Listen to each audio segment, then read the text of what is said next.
Having a strong understanding of geographic knowledge is a powerful tool for navigating life in the 21st century. Geography is a part of every aspect of our everyday lives.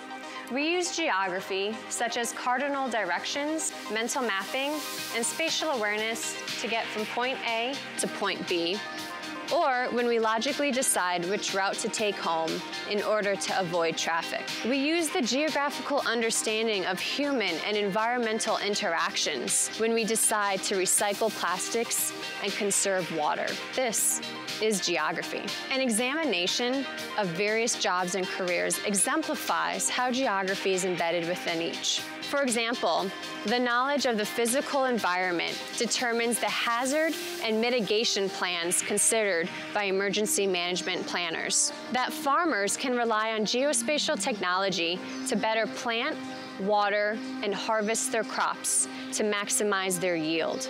That epidemiologists need to understand geographic diffusion and patterns to know how diseases spread, or how to control the spread of cities and accommodate growing populations as an urban planner does, and how a water resource manager needs to consider these factors to ensure the city has water in 50 years.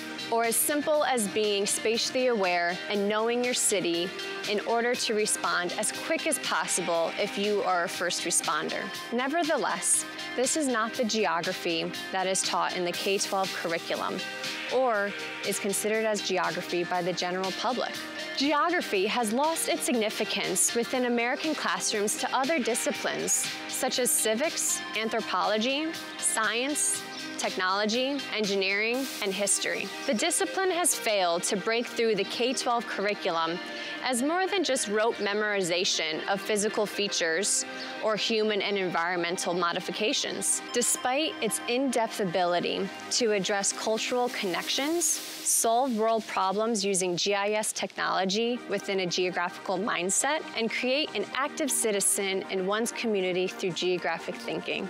When analyzing the K-12 geography curriculum and the education system that controls it, there is a similarity across all states.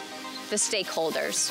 The stakeholders include, but are not limited to, the group of individuals that determine the curriculum, the amount of class time it receives, and the content standards that teachers must teach. For years, within the social studies curriculum and standards, geography has been overshadowed by U.S. and world history, only acting as an accomplice to set the physical location of famous moments in history, neglecting the geopolitics and at times the cultural fission underlining it all. Now, geography faces another threat within the social studies as civics begins to take a prominent focus in the K-12 curriculum, as the idea of being civic leaders and active agents of change has become a movement within Generation X students and as millennials become teachers. However, it is important to point out that geography and the human-environment relationships, again, is the underlining concept for being an agent of change, especially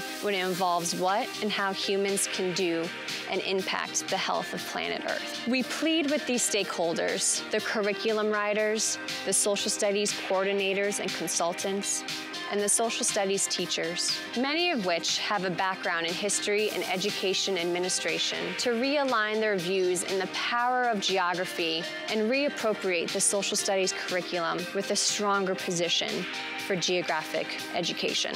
One that highlights geography and all the incredible things you can do with a strong understanding of geographic knowledge, skills, and perspectives. This is powerful geography. This is powerful geography. This is powerful geography.